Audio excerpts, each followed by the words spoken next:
This is the Lone Crater YouTube. We hope this video helps. In this video, I will show how to change a Honda Fit key battery.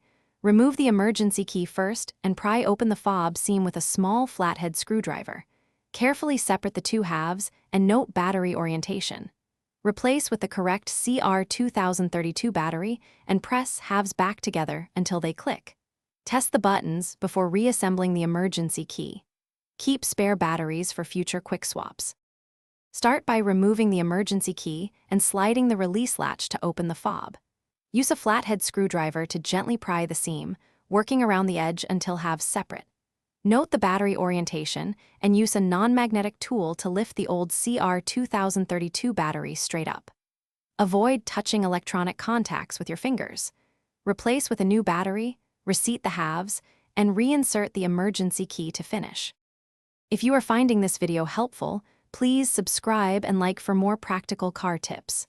Quick recommendation: life's too short for a stinky car. Grab Little Tree's black ice to keep your ride smelling great, and it pairs nicely with a fresh battery and clean interior. Check the description for the link and other deals before heading back.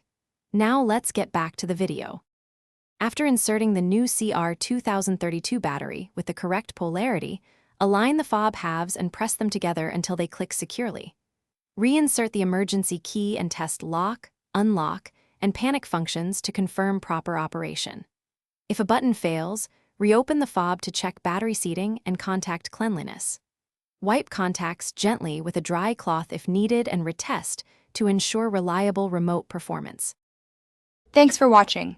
Consider subscribing if we helped you.